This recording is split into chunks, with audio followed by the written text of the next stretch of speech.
Merci d'être avec nous sur les antennes de la télévision nationale. Au sommaire de ce journal, environnement à Mamou, des agents forestiers sortent d'une formation.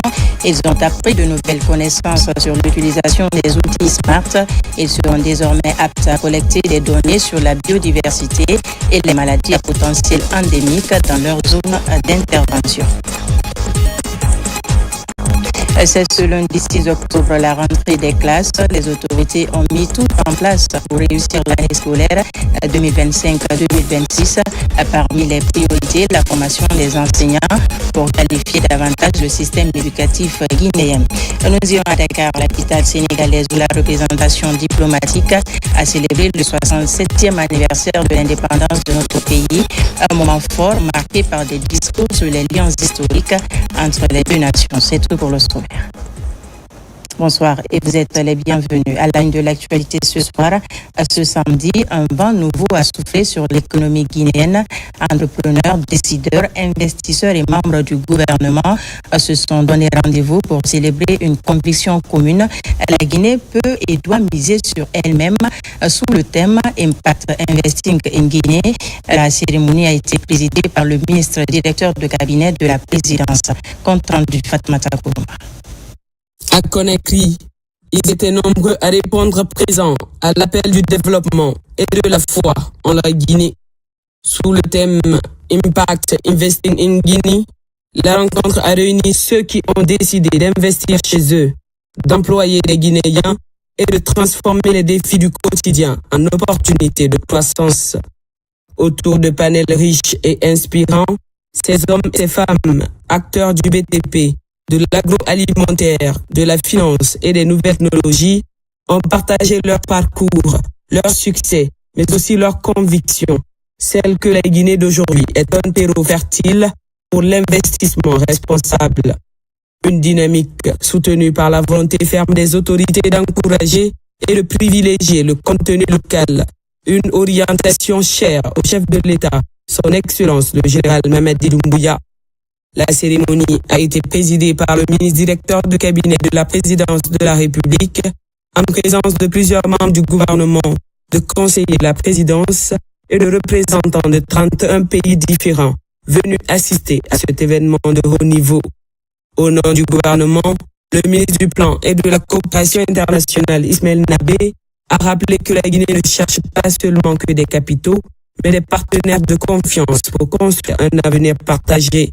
Il a également rendu hommage au président Mamadi Doumbouya, qu'il a décrit comme le Chief Investment Officer et Chief Partnership Officer de la Guinée, autrement dit, le commandant en chef des investissements et des partenariats. Chers amis de la Guinée, nous vous accueillons à bras ouverts dans un paradigme que la Guinée n'attire pas et retient. Mais vous savez, depuis le 5 septembre, la Guinée accueille, mais elle retient. Notre programme de développement socio-économique durable, prôné par son Excellence, le général Mamadi Doumbouya, chef de l'État. Il est commandant en chef des forces armées. Mes chers amis, il est le commandant en chef en investissement, le commandant en chef de partenariat, ce qui fait que vous êtes là aujourd'hui en Guinée. C'est ici que l'investissement d'impact prend tout son sens.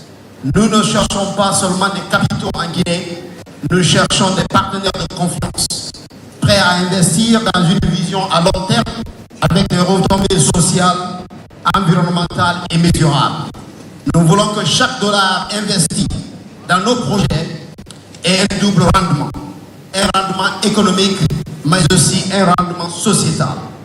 Sous la conduite éclairée de son Excellence le général Mamadi Doumbouya, la Guinée s'est engagée résolument à bâtir une économie souveraine, inclusive et durable. Aujourd'hui, à travers ce forum, chers hommes et toute votre équipe, nous lançons un appel clair. Faisons du projet et du programme Simandou l'exemple africain par excellence. Je suis revenu pour vous dire, mon frère, je suis avec vous sur ce combat. Cette jeunesse est avec vous sur le travail que vous êtes en train de faire. Parce que je sais, je connais et je le vois, ces sacrifices que vous êtes en train de faire pour ce beau pays et pour le continent. Et moi, ça me donne de l'espoir. Ça me donne beaucoup d'espoir. J'ai toujours rêvé de voir un de nos pays qui peut comprendre le pouvoir du branding, le pouvoir du storytelling, le pouvoir de pouvoir raconter notre propre histoire. Parce que depuis longtemps, c'est d'autres qui le font. Mais vous l'avez commencé, et de là-bas, je suis venu à vos côtés pour qu'on puisse bosser ensemble pour rendre ça possible. Aujourd'hui, au-delà de ce travail que vous êtes en train de faire, 2 ans, 3 ans après ça, Guinée is B+ now, dérisqué dans le monde entier. C'est un pays qui est maintenant 2e puissance économique de l'Afrique de l'Ouest. Organisé par Afro Global Connect, en partenariat avec le gouvernement guinéen, la rencontre a donné lieu à plusieurs panels thématiques.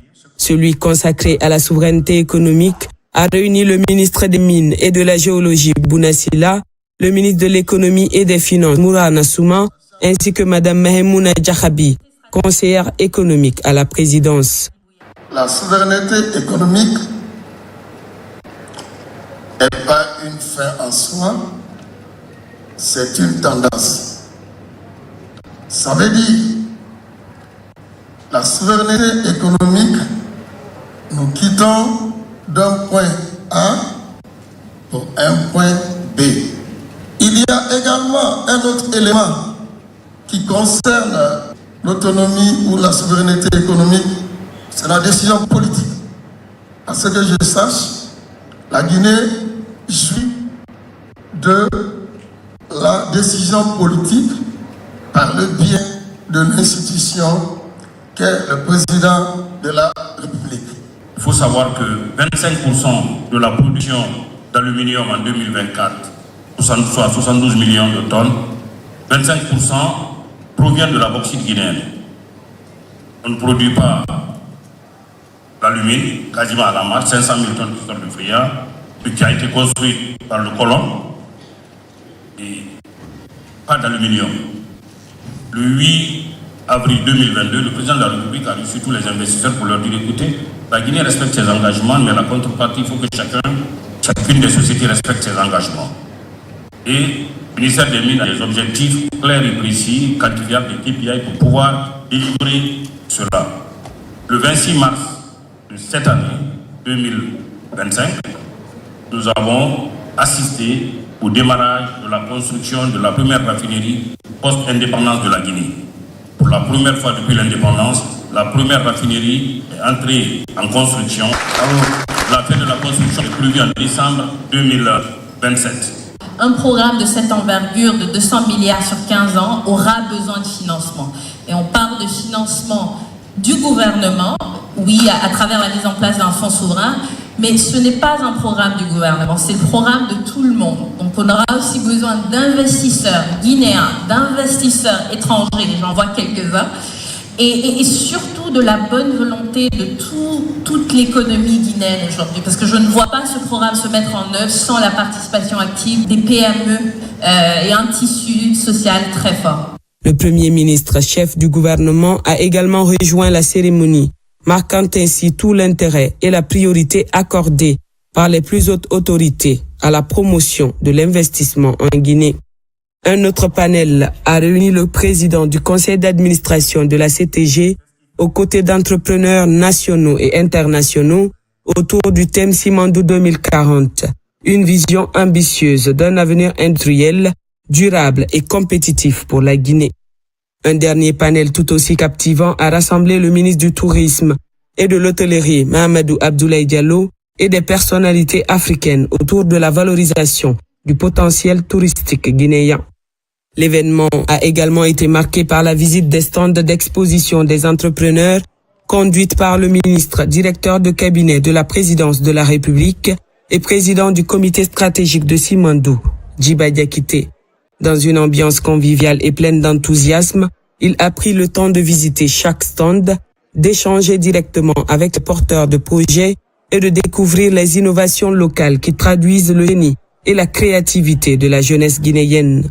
Impact Investing in Guinea, c'est la preuve vivante que la Guinée avance, s'ouvre et s'affirme. Sous le leadership du général Mamadi Doumbouya, la Guinée investit dans la confiance et la compétence. Par ailleurs, un incendie s'est récemment produit au port de pêche de Kamsara par de pertes en vies humaines, mais les dégâts matériels sont importants. On parle de 10 boutiques complètement calcinées. Au même moment, la foudre a pris la vie à 2 pêcheurs en pleine activité en mer. Une délégation conduite par le préfet s'est rendue sur le terrain pour évaluer les dégâts et consoler les familles éplorées. Younousa Tawel Kamara, Mohamed Mara. Au port artisanal de Kamsar, communément appelé port Néné, 10 boutiques sont parties en fumée. Des boutiques contenant des matériels de pêche, notamment 41 moteurs hors bord, des filets et des congélateurs. Selon le témoignage, c'est dans les environs de 17 heures que la fumée a été constatée dans ces magasins. Aussitôt informés, les autorités préfectorales de Boké et sous-préfectorales de Kamsar se sont rendues sur le terrain pour faire l'état des lieux. Hier, nous avons été interpellés par la jeunesse, disons les gérants des magasins, qu'il y a une fumée à l'intérieur des magasins. Arrivé sur les lieux, il se trouvait déjà que les 10 boutiques, c'est-à-dire il y a 5 en face et 5 autres derrière, les 2 étaient déjà en fumée. Monsieur le gouverneur Relira, monsieur le propriétaire Relira, Mangasa Mali, plus de 40 moteurs ont été emportés par les flammes. C'est le deuxième port artisanal en termes d'approvisionnement en produits halieutiques. Nous lançons donc un SOS au gouvernement pour nous aider. Quelques heures après cet incendie, une forte pluie aussi s'est abattue sur la ville de Kamsar, alors que certains pêcheurs vaquaient encore tranquillement à leurs activités en pleine mer. Conséquence, une décharge électrique a touché une pirogue, donnant la mort à 2 personnes d'une même famille. Pour compatir à la douleur des parents, la même délégation conduite par le préfet de Boké s'est rendue dans la famille mortière pour la salutation et condoléances d'usage. Ce matin, on était en famille, allé adresser nos condoléances au nom du chef de l'État, non seulement à la famille pleurée, et cela se passait dans les meilleures conditions. Ces 2 drames qui ont touché le débarcadère de Kamsar ont ralenti les activités quotidiennes des pêcheurs et vendeuses de poissons de ce port artisanal qui ravitaille quotidiennement en produits de mer les grands marchés du pays et même de la sous-région. Alors, à Mamou, où des agents conservateurs du réseau guinéen des aires protégées ont eu de nouvelles connaissances sur l'utilisation des outils SMART. C'est une initiative du ministère de l'Environnement à travers la Direction générale de l'Office guinéen des parcs nationaux et réserves de faune. C'est pour permettre à ces agents de procéder à la bonne collecte des données sur la biodiversité et les maladies à potentiel endémique dans leur zone d'intervention. Mamadou Paté Baldé. Les conservateurs du réseau guinéen des aires protégées du pays à l'heure du numérique grâce à l'appui de la Banque mondiale. Le ministère de l'Environnement et du Développement durable, à travers la Direction générale de l'Office guinéen des parcs nationaux et réserves de faune, tente de renforcer les capacités de ces acteurs du monde environnemental sur l'utilisation des outils SMART et des IHSD. Vise à former, à outiller nos cadres et agents conservateurs de la nature qui évoluent dans les aires protégées dans le cadre de la collecte des informations sur les maladies zoonotiques. Les outils SMART et DIHSD ont été développés par le ministère de la Santé et de l'Hygiène publique dans le cadre de la mise en œuvre du projet One Health, une seule santé. En Guinée, par exemple, on a déjà mis en place cet outil depuis 2018, mais les questions maintenant de l'étendre au niveau de l'ensemble des aires protégées. Il va faciliter la collecte des données, mais également la prise de décision au niveau du ministère de l'Environnement et du Développement durable, afin de lutter non seulement contre le braconnage et les activités illégales, mais également tout ce qui consiste les maladies zoonotiques dans les aires protégées. La sauvegarde des espèces de faune et de flore ainsi que l'amélioration des conditions de santé des populations sont des priorités du chef de l'État, le général d'armée Mamadi Doumbouya. Votre engagement sera déterminant pour alimenter de manière fiable les plateformes One Health et RECAP et ainsi contribuer à la préservation de notre patrimoine naturel. À travers une projection sur l'impact de ces outils sur l'écosystème naturel de notre pays, ces agents conservateurs ont promis de retrousser les manches pour la sauvegarde de ce patrimoine naturel commun à nous tous. La campagne de reboisement au collège Imbaya, commune de Bessia, l'initiative est du Club des Amis de la Terre. C'est pour protéger Dame Nature et créer un environnement favorable pour les élèves. Le point avec Moussa Bangoua. Plantons pour protéger notre environnement. C'est sous ce slogan que le Club des Amis de la Terre procède à la mise en terre de plusieurs espèces de plantes à croissance rapide. Ici, au collège Imbaya, Yagin et Foué, commune de Bessia.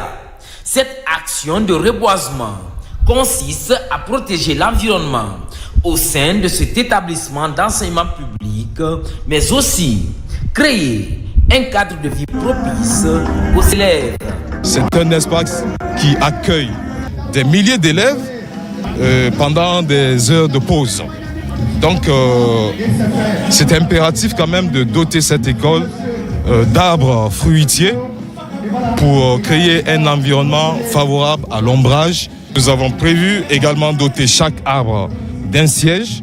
Responsables éducatifs et citoyens du quartier soutiennent l'initiative. On n'a pas une planète B à la planète Terre, c'est la seule qu'on a. On n'a pas d'autre choix que de prendre soin d'elle. Et la meilleure façon de prendre soin d'elle, c'est de protéger l'écosystème, le couvert végétal, de reboiser, de planter. C'est ce que nous faisons aujourd'hui. Quiconque plante un arbre n'a pas vécu inutilement. Je les exhorte à multiplier ces genres d'activités dans toutes les écoles de ma juridiction. Dans son agenda, ce mouvement de jeunes compte faire ces mêmes exercices dans d'autres sites de la commune. Objectif, restaurer le couvert végétal et lutter contre la pollution. Direction Zérékoré, la 19e édition de la Journée mondiale de lutte contre la rage a été célébrée. Une rencontre placée sous le thème « Agissons maintenant, toi, moi et la communauté ». Autorités locales, forces de défense et de sécurité, partenaires techniques et financiers, tous se sont mobilisés pour marquer cette journée. Sur place, l'ancien Kamisoko, Mohamed Saleh Oupaye, Mohamed Lamine Diallo. La rage est une zoonose largement répandue, responsable chaque année de milliers de décès à travers le monde. En Guinée comme ailleurs, cette maladie reste une préoccupation majeure de santé publique. Selon l'Organisation mondiale de la santé, une personne meurt de rage toutes les 10 minutes, soit environ 60 000 décès enregistrés chaque année. Une statistique alarmante qui interpelle sur la nécessité d'agir rapidement. Le slogan de cette année est bien plus qu'un thème de campagne. C'est un appel à la solidarité, un rappel que chacun a un rôle à jouer dans l'élimination de cette maladie. Chaque année, des vies humaines et animales sont malheureusement perdues. Malgré l'existence des moyens efficaces de prévention, les statistiques nationales récentes relèvent que près de 1500 cas morsures ont été enregistrés au premier semestre 2025 selon les services techniques.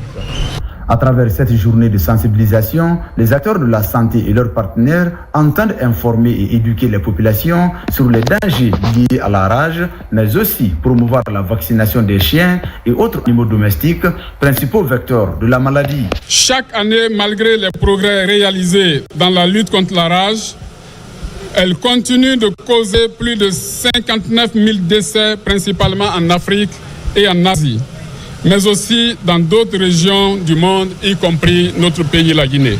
La journée mondiale contre la rage, célébrée partout dans le monde le 28 septembre, commémore la mémoire de Louis Pasteur, le scientifique qui a mis au point le premier vaccin contre cette maladie. La célébration de cette 19e édition vise donc à renforcer l'engagement collectif face à ce fléau. C'est officiel. Ce lundi 6 octobre, les cours reprennent sur toute l'étendue du territoire national. À cette occasion, le ministre de l'Enseignement préuniversitaire invite élèves et encadreurs au travail et à la rigueur pour une rentrée scolaire réussie. Jean-Paul Sédi rassure les parents d'élèves et salue le corps enseignant et les partenaires sociaux de l'éducation. Je vous propose de le suivre au micro de notre reporter Abdulaziz Baldé. Chers élèves, enseignants, parents, partenaires et acteurs engagés du système éducatif de Guinée. C'est avec une immense fierté et un enthousiasme profond que je m'adresse à vous au lendemain de notre fête nationale et à la veille de la rentrée scolaire 2025-2026. Une année placée sous le signe de la fierté et de la responsabilité, selon les propres mots du président de la République le 1er octobre, à l'occasion de son adresse à la nation. Fierté car nous mesurons le travail accompli dans notre système éducatif par tous les acteurs. Cette année, ce sont plus de 560 000 nouveaux élèves que nous attendons dans nos concessions scolaires. J'en profite aussi pour remercier très chaleureusement nos partenaires techniques et financiers pour leur accompagnement en ce moment crucial d'une année scolaire. C'est pourquoi, grâce à des efforts soutenus, l'État a mis à disposition des manuels scolaires en quantité suffisante. Développer des cantines scolaires dans quelques zones rurales pour garantir aux élèves une alimentation saine et renforcer les infirmeries au sein de nos établissements. Je vous invite tous et toutes, élèves, enseignants, parents, partenaires sociaux, techniques et financiers, à faire de cette année scolaire une véritable réussite collective, une année de paix, de progrès et d'espoir. Je vous souhaite une rentrée scolaire 2025-2026 pleine de succès et de réussite. Vive l'éducation guinéenne, vive la République. Je vous remercie. Nous sommes donc à quelques heures seulement de la rentrée officielle des classes. Les préparatifs vont bon train dans le secteur de l'éducation. Parmi les activités, la formation des enseignants de franco-arabe, un programme soutenu par la chaire de l'ISESCO de l'Université Générale Lansana Conté de Somfonia. Voici les explications d'Ismaël Nabé et Marwan Kamara. Au lycée-collège 1er mars de Matam, plusieurs enseignants de franco-arabe suivent avec attention les modules dispensés par les encadreurs pédagogiques. La session porte sur les compétences nécessaires à la qualification académique et pédagogique des enseignants dans le domaine de la langue arabe. C'est un accompagnement de la chaire de l'ISESCO de l'Université Générale Lansana Conté de Somfonia à travers l'ISESCO de Maroc. L'objectif principal pour l'ISESCO, c'est quoi? C'est d'accompagner l'éducation guinéenne, c'est d'accompagner les formateurs afin qu'ils puissent être à la hauteur demandée par les élèves dans les salles de classe. Nous serons à Kindia pour aussi former au moins 80 enseignants dans le domaine de l'enseignement arabe. Je voudrais que de tels ateliers soient pérennisés. 3 même 4 fois par an, c'est bon, pour renforcer la capacité des enseignants. On dit tant vaut l'école, tant vaut la nation. Ces sessions de formation sont un passage obligé pour la qualification du système éducatif guinéen. Cet atelier de formation nous a servi beaucoup de choses, vu l'approche de l'ouverture des classes. Nous avons eu beaucoup d'idées comment reprendre les cours avec les enfants. Nous savons tous que la qualité d'un système éducatif repose d'abord sur la compétence des enseignants. À la fin de cette formation, ces enseignants retournent dans leurs écoles pour mieux accueillir les élèves. Une étape essentielle pour garantir une rentrée scolaire réussie et un enseignement de qualité dans les écoles franco-arabes du pays. Dans la mise en œuvre de son projet Mixitech, l'ONG Entreprendre Ensemble a offert un important lot de kits scolaires. 400 élèves sont bénéficiaires et les équipes d'encadrement des établissements Djibril Tamsir Niane de Kipé. Le geste vise à aider les parents à réussir la rentrée scolaire de leurs enfants. Saint-Martin Fancinadouno, Kandesila. À la veille de la rentrée scolaire de l'année académique 2025-2026, l'ONG Entreprendre Ensemble a procédé à une distribution de fournitures scolaires aux élèves de plusieurs établissements ciblés dans le but d'encourager le déploiement national de son programme Mixitech, sciences, techniques, ingénierie, arts, mathématiques et physique. L'objectif, c'est pour permettre aux élèves d'avoir des outils nécessaires pour faciliter leur rentrée scolaire. Comme vous le savez, c'est un programme qu'on a commencé depuis l'année dernière où on a distribué 200 fournitures scolaires à 200 élèves du lycée Djibril Tamsignan de Képé. Et vu l'engouement, les retours que nous avons eus, ça nous a réconfortés. Recevoir un sac le matin là m'a fait très plaisir. Je suis très contente parce que c'est la 12e fois que je reçois un cadeau de la part de l'ONG Entreprendre Ensemble. Au-delà de l'aide matérielle, le geste vise à réduire les inégalités d'accès aux outils pédagogiques, stimuler l'intérêt pour les disciplines scientifiques et techniques et encourager l'engagement des familles et des enseignants autour d'un programme d'éducation innovant. C'est bien la promotion des STEM. Ce n'est pas pour la première fois. L'année dernière, ils m'ont surpris avec beaucoup de cadeaux au lycée d'Ibn Tafsignan. Ils reviennent encore, cette fois-ci, ils ont élargi. Nous leur disons merci. Ce sont des bons samaritains. En diminuant la charge financière des parents liée à l'achat des fournitures, la fondatrice Maïmouna Diagabi traduit son engagement à faire de son programme Missitech un véritable levier pour impulser une culture scientifique dès le plus jeune âge et créer un écosystème d'acteurs, enseignants, parents et entreprises déterminés pour une éducation tournée vers l'innovation. Dans l'actualité encore, les rideaux sont tombés sur les travaux de la 13e édition de la CGC Académie 2025. Pendant 2 jours d'intenses travaux en panel et en masterclass, plus de 2000 jeunes entrepreneurs, dirigeants d'entreprises, autorités politiques et experts venus du continent africain se sont penchés sur la redynamisation des économies africaines. Les détails avec Falilou Diallo, envoyé spécial. Cette année, la CGCI Académie se tient dans un contexte de reconfiguration des équilibres géopolitiques mondiaux et des tensions sur les ressources critiques. Des panels, des rencontres B2B et des masterclass ont ponctué cette édition. Des thèmes comme l'Afrique, maîtresse de ses ressources naturelles et autres défis stratégiques du continent étaient au cœur des échanges. Nous pensons que les autorités ivoiriennes ont bien fait d'organiser cette conférence pour que nous prenions tous conscience du fait que les ressources naturelles ne sont pas gratuites. Elles constituent une valeur. Et il s'agit de tenir compte de ça. Cette 13e édition vise à poser les termes d'une reconquête stratégique tout en interrogeant les cadres légaux, les partenariats, les capacités institutionnelles, mais surtout les mécanismes de gouvernance. Aujourd'hui, nous, Africains, avons besoin de reprendre le contrôle de notre économie, et cela dans tous les domaines.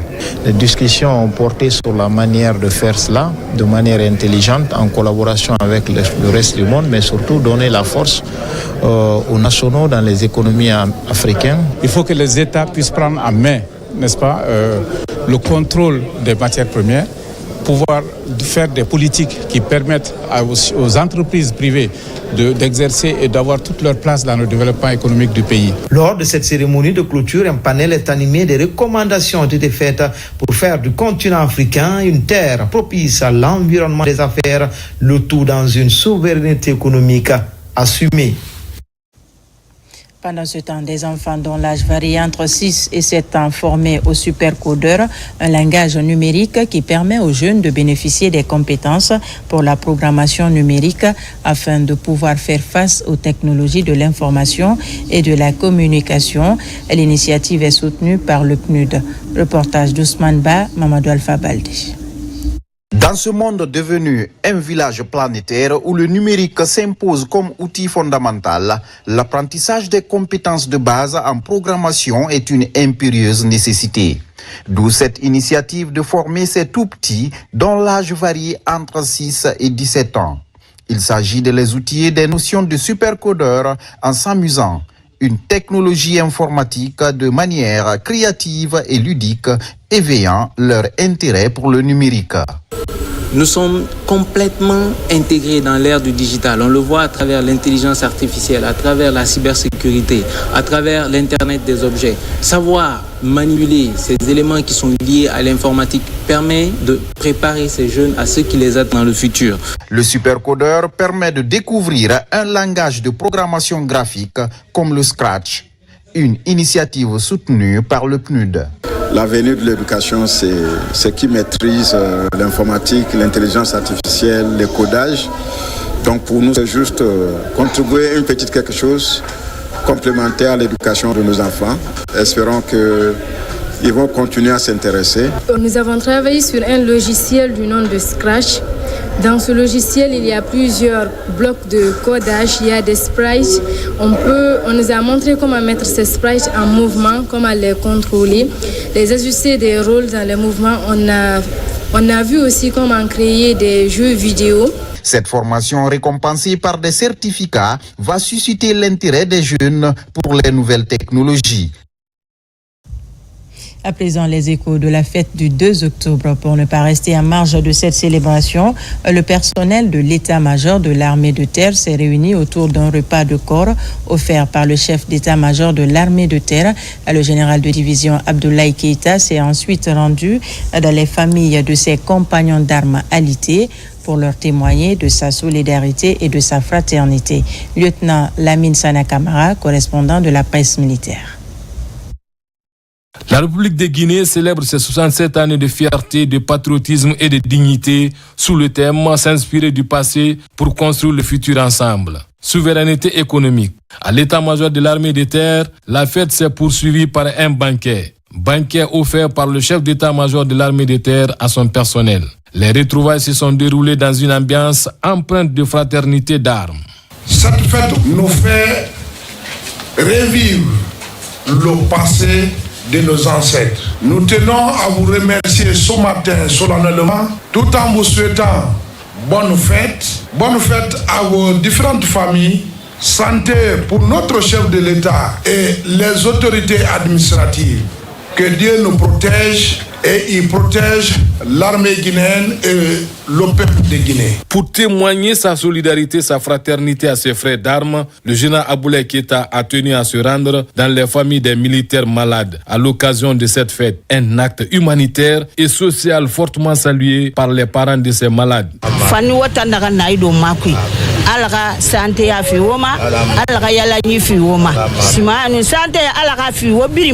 La volonté des autorités militaires sous le leadership du général d'armée Mamadi Doumbouya a créé et amélioré les conditions de vie et de travail de la troupe se matérialise à travers les actes posés sur le terrain. Dans la ferveur de cette célébration, l'ambassade de Guinée au Sénégal a organisé une cérémonie officielle. Autorités sénégalaises, membres du corps diplomatique et ressortissants guinéens ont pris part à la soirée, un moment fort marqué par des discours sur les liens historiques entre nos deux nations. Noumousso Diakité. La date du 2 octobre est un symbole fort pour la Guinée. Sa commémoration dans la capitale sénégalaise a été l'occasion pour l'ambassadeur Mandjou Djoubaté de s'exprimer devant le corps diplomatique, les autorités sénégalaises et les compatriotes en rappelant l'engagement et l'audace de la Guinée à assumer ses décisions souveraines. Cette date inoubliable marque un tournant décisif et de grande portée dans l'histoire de la République de Guinée. Ainsi, à cette heureuse occasion, je tiens à rendre un hommage mérité à nos illustres disparus et combattants infatigables qui, grâce à leur unité et leur détermination, avaient brandi très haut l'étendard de la liberté et restauré la dignité humaine. Le représentant de l'État sénégalais, pour sa part, n'a pas manqué de souligner la vitalité des liens séculaires qui unissent le Sénégal et la Guinée. Le Sénégal et la Guinée sont unis par une proximité géographique et historique, renforcée par l'héritage d'une culture ancestrale partagée, enracinée dans nos traditions. Le fleuve qui porte le nom de notre pays, le Sénégal, jaillit de votre terre, dans les majestueux contreforts du Fouta Djallon. Cette célébration du 67e anniversaire de l'indépendance de la République de Guinée, organisée à Dakar, a également permis de mettre en lumière la position stratégique, économique et diplomatique de notre pays au sein d'une Afrique résolument tournée vers l'avenir et l'émancipation. La communauté guinéenne en Égypte s'est aussi réunie pour une célébration empreinte de fierté, d'unité et de fraternité, une cérémonie riche en symboles entre tradition, mémoire historique et diplomatie. Explication Makemedonzo. La cérémonie a débuté par un défilé traditionnel suivi de l'exécution solennelle de l'hymne national de notre pays. À cette occasion, son Excellence Mounir Cissé, ambassadeur de Guinée en Égypte, a rappelé l'histoire glorieuse de l'accession à l'indépendance de notre pays le 2 octobre 1958. Notre gouvernement œuvre inlassablement pour avancer sur la voie de la construction du développement, de l'urbanisation et de la paix, mais aussi pour préserver la dignité du Guinéen partout où il se trouve. C'est le lieu de vous inviter à participer au processus de développement. C'est pour un élan, j'appelle à une revitalisation des valeurs de citoyenneté, de civisme et de cohésion pacifique.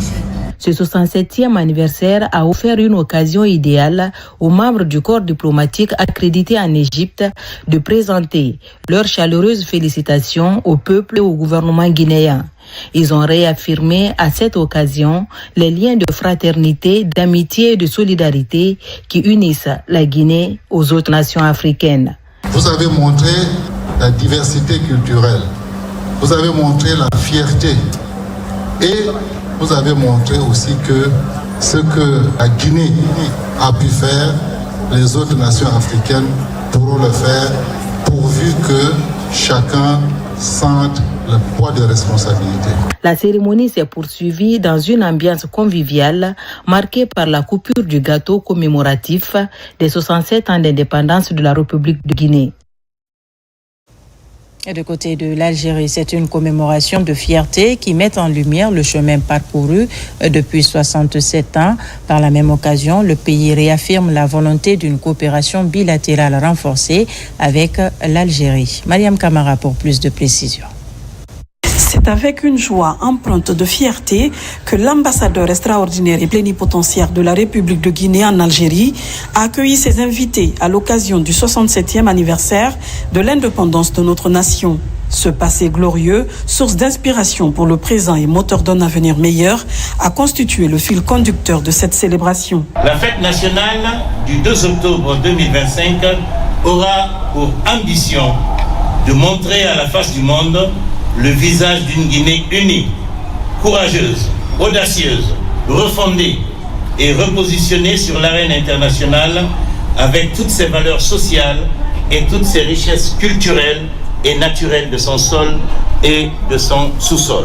Le diplomate guinéen a saisi ce moment solennel pour réaffirmer l'engagement de notre pays en faveur d'une coopération bilatérale gagnant-gagnant entre la Guinée et l'Algérie. L'Algérie et la Guinée ont beaucoup de projets phares en perspective dont on peut citer 1. Faciliter la libre circulation des personnes pour redynamiser notamment les échanges économiques et culturels par la suppression des visas pour les ressortissants des deux pays. Cette souveraineté pleinement assumée depuis 1958 par nos pères fondateurs continue d'être portée avec dévouement par le peuple guinéen. D'où le thème « S'inspirer du passé pour construire le futur ensemble », la souveraineté économique. C'est également une célébration mise à profit pour organiser une conférence autour d'un livre portant sur les actions du chef de l'État. Il est intitulé Général Mamadi Doumbouya, le bâtisseur. Sa promotion bénéficie du soutien du groupe Betelcom qui apprécie la marche de la Guinée et salue la mémoire de tous ceux qui se sont investis pour une Guinée souveraine et développée. Plus de détails avec Thierno Ousmane Diallo. Autour du livre, des échanges sur le parcours de la Guinée et les belles perspectives annoncées.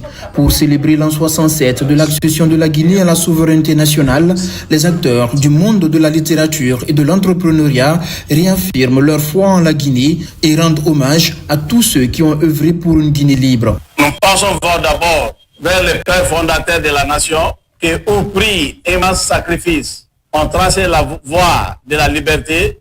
Nous leur redonnons hommage, tout en ayant pensé pour toutes les générations de Guinéens et de Guinéennes qui, depuis 1958, nous cessons de travailler de lutter et rêver d'une Guinée prospère et unie. Tous les grands hommes qui ont participé à l'éclosion de l'indépendance nationale, ils ne sont plus en vie, mais nous devons être fiers d'eux, parce que chaque homme politique a mis son ego de côté pour que la Guinée vote non.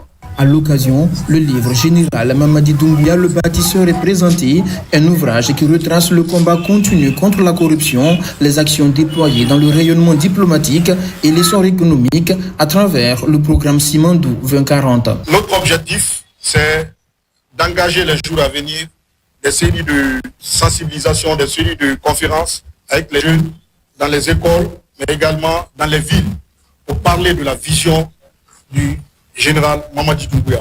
Souhaitant organiser régulièrement ce genre de rencontres, les initiateurs de Betelcom présents en Guinée et dans la sous-région affichent la volonté de contribuer au développement du pays, faire connaître son parcours, tout en entretenant la fierté d'appartenir à la nation guinéenne. Et puis le Lions Club de Guinée vient de tenir son assemblée générale en présence des 22 clubs qui le composent. Une activité présidée par le gouverneur du district 403A1 avec pour principal sujet la mission 1.5. C'est aussi l'occasion d'introniser les nouveaux membres de cette organisation. Karim Kamara, reportage. Après s'être entretenu avec les autorités du pays, le gouverneur du district 403A1 rencontre les Lions de Guinée.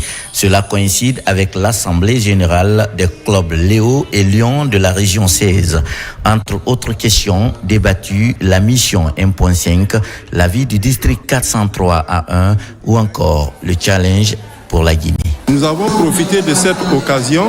Comme nous le savons, Lions de Guinée, notre mission principale, c'est d'atteindre 1 500 000 membres d'ici 2027. L'occasion est aussi mise à profit pour accueillir de nouveaux membres au sein du Lions Club de Guinée. Ils sont intronisés et reçoivent leur certificat d'affiliation notifiant leur appartenance à la grande famille Lion. Je pense que l'objectif, c'est d'abord de venir en aide aux plus démunis, de faire plus d'impact au niveau de la société et de l'environnement. Donc, nous sommes très contents aujourd'hui de faire partie des Lions Club. Le gouverneur Hassan Baragé rappelle aux nouveaux adhérents que l'affiliation au Lions Club est un privilège car celui-ci, dit-il, est l'organisation caritative la plus importante et la plus active au monde. Je suis là pour rendre visite au club de la région 16 qui constitue la Guinée. Également rendre visite à nos autorités. Nous leur rendons un grand hommage parce qu'ils nous facilitent l'exercice de nos activités ici en terre guinéenne, terre d'hospitalité. D'ores et déjà, ces nouveaux membres sont invités par certains clubs. À l'issue de cette assemblée générale, des contrats d'objectifs sont signés avec les 22 clubs. Le Rotaract Club Conakry-Camayen entre bilan et perspective pour marquer la fin de son mandat écoulé et définir celui de 2025-2026. Le Rotaract Club Conakry-Camayen a présenté ses réalisations à Conakry, une grande cérémonie à laquelle étaient conviées plusieurs personnalités de la capitale. Nabi Kamara nous signe ce reportage. C'est devant plusieurs personnalités du club Rotary que David Junior Traoré, délégué représentant Rotarac du district 9101, a cédé sa place au président du Rotarac Club de Conakry-Camayen. Cette rentrée solennelle est une occasion pour le président entrant d'exposer son plan d'action au cours de son mandat. Nous aurons pour action ou activité prévue la rescolarisation des jeunes enfants dans la préfecture de Bofa. Nous avons prévu de rescolariser 10 enfants, dont 8 filles. La réhabilitation de l'école franco-arabe de Matam. Ce moment est aussi une occasion pour le gouvernorat du club Rotary, des partenaires techniques et financiers de Rotarac Club Conakry-Camayen, de réitérer leur soutien à ce club uniquement composé de jeunes. Les Rotariens sont les parrains des Rotaractiens. C'est notre force, notre dynamisme réside dans les clubs Rotaract. Comme le dit le Rotary en action, nous sommes le premier partenaire du PEV, le programme élargi de vaccination, C'est un témoignage d'engagement rotarien par rapport à tout ce que nous faisons pour la collectivité, à tout ce que nous faisons pour la société. Parce que le Rotary incarne un certain nombre de valeurs, l'amitié, le service, le leadership, l'intégrité. La rentrée solennelle du Rotary Club Conakry-Camayen a été sanctionnée par la remise des satisfecits aux différents partenaires qui ont accompagné le club durant le précédent mandat allant de juillet 2024 à juillet 2025. Et pour terminer, en Espagne, des artistes guinéens ont offert au public une prestation inédite à l'Opéra de Barcelone. C'était en marge des travaux de la 2e édition du sommet mondial sur la culture. Au rythme des instruments traditionnels, l'artiste Sekouba Bambino Diabaté a plaidé pour un monde juste et en paix. Mohamed Souma, Amadou Touré. En marge des travaux du sommet de Mondial Culte, la star de la musique guinéenne Sekouba Bambino Diabaté, invité prestige, a livré une prestation inédite ici à l'Opéra de Barcelone pour davantage marquer la place de la culture guinéenne au rang des grandes nations du monde, une fierté du rouge jaune vert. Sekouba Bambino Diabaté fait sûrement partie de l'un de nos plus brillants brandings à l'étranger. Il l'a démontré aujourd'hui à l'Opéra de Barcelone, au sommet donc du monde, en portant les valeurs artistiques et culturelles de la République de Guinée. À l'UNESCO, et donc je pense que cette voix en tout cas va porter et va permettre au monde entier en général de retrouver la paix et en particulier notre pays, la Guinée. Au rythme de la kora, du bolon et du guimbé, la Guinée a émerveillé le public du sommet mondial de la culture à travers cette prestation légendaire du griot et ambassadeur Sekouba Bambino Diabaté qui plaide pour un monde juste et en paix. Si on parle de la Guinée et du Mali aujourd'hui, pour ce grand rendez-vous, je crois que c'est une bonne chose pour l'Afrique. En tout cas, c'est une bonne chose, on est là pour la paix.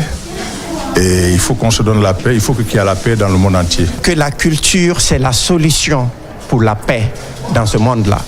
Nous sommes là encore une fois pour que Conakry devienne ville créative de l'UNESCO et je pense que Bambino pourra bel et bien représenter cette ville de Conakry avec un beau livre qu'on va faire sur son parcours. Les voix des griots guinéens, autrefois vecteurs de paix et de résolution à travers le monde, comme celle de l'icône Elhadji Sourikandia Kouyaté, sont imitées par la nouvelle génération, portée par les têtes d'affiche comme Sekouba Bambino Diabaté, ici à l'Opéra de Barcelone. Voilà qui m'a fait à ce journal. Merci de nous avoir reçus chez vous. L'actualité se poursuit sur notre site, le www.rtgguinée.info. Je vous dis à très vite pour d'autres informations de la Guinée, notre paradis, terre de richesse et d'innovation.